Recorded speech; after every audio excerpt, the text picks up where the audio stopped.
नज़रीन आवाज़ न्यूज़ में भलीकार आऊं आहियां बिशारत हुमरो नज़र विझंदासीं ख़ासि ख़बरुनि ते।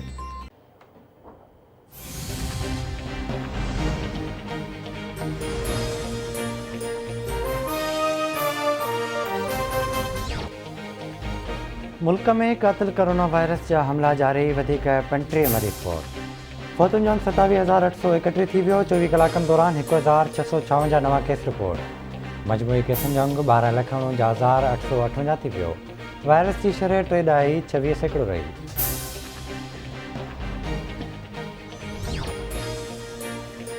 उत्तर वज़ीरिस्तान के इलाइक़े स्पेन वाम में सिक्योरिटी फोर्सिस की गाड़ी ते हमलो, 5 सिक्योरिटी एहलकार शहीद। ISPR मूजिब दहशतगर्दनि सिक्योरिटी एहलकारनि की गाड़ी के निशानो बणायो। हमले में FC जा 4 एहलकार और 1 लेवी सब इंस्पेक्टर शहीद थियो।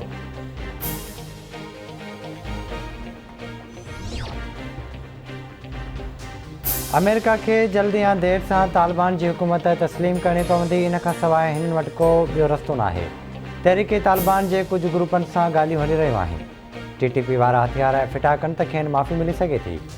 वज़ीर आज़म इमरान खान बंदिश पियल तंज़ीम तहरीक तालिबान के मशरूत आच करे छॾी। तुर्क TV के इंटरव्यू ॾींदे वज़ीर आज़म चयो त तहरीक तालिबान पाकिस्तान से ॻाल्हियुनि में अफ़गान टियाकुड़ी जो किरदारु अदा करे रहिया आहिनि। ख़बर न आहे त ॻाल्हियूं नतीजा ॾींदड़ साबित थींदियूं या न। TTP वारा हथियार फिटा कंदा आम शहरनि वांगुरु रही सघनि था। ॻाल्हियूं ई अॻिते वधण जो वाहिद रस्तो आहे।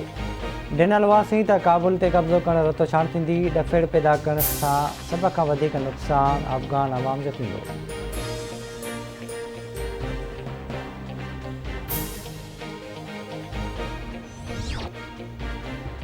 ॾखण वेझो अणॼातल हथियारबंदनि घर में दाख़िल थी पीरसन खे क़त्ल करे छॾियो। ॻोठ घर पंजाब में हथियारबंदनि मोहम्मद रमज़ान थईन खे क़त्ल कयो। मीरपुर साकरो वेझो नौजवान नूर मोहम्मद कलोई मारिजी वियो। लाश के पोस्टमार्टम लाइ अस्पताल आंदो वियो। मोंजो दड़ो वेझो ॻोठ गाजीदरो में नींगिरी सां मुबैना ॾाढाई जी कोशिश। रेडियुनि ते जवाबदार फरार। नींगिरी के वारसनि जो वाक़ई ख़िलाफ़ एहतिजाज। पुलिस ज्यादती के इल्ज़ाम हेठि जवाबदार के गिरफ़्तार करे वरितो।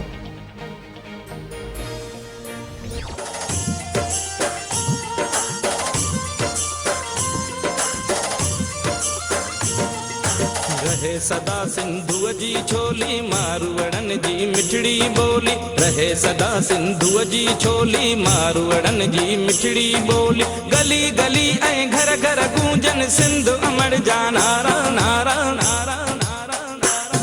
जिए सिंध वारा जियन सिंध टोपी अजरक वारा जियन। आवाज़ TV समेत सिंध इलेक्ट्रॉनिक मीडिया पारां इल्मु पिरायो सिंध संवारियो जे सिरे हेठि 5 डिसंबर ते गॾियल तौरु सक़ाफ़ती ॾियारो मल्हाइण जो ऐलान। सक़ाफ़ती ॾियारो मल्हाइण वारो फ़ैसिलो आवाज़ TV, KTN, सन TV, महरान TV ऐं धरती TV इंतिज़ामिया पारां कयो पियो।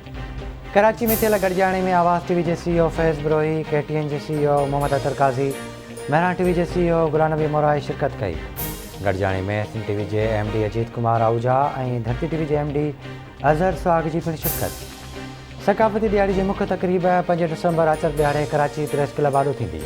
तक़रीब में नामियारा रागी ऐं फ़नकार फ़न जो मुज़ाहिरो करे सिंधी सक़ाफ़त खे भेटा पेश कंदा। सक़ाफ़ती ॾियारी जे मुनासिबत सां सॼी सिंध में सेमिनार, सक़ाफ़ती प्रोग्राम ऐं रैलियूं कढी वेंदियूं।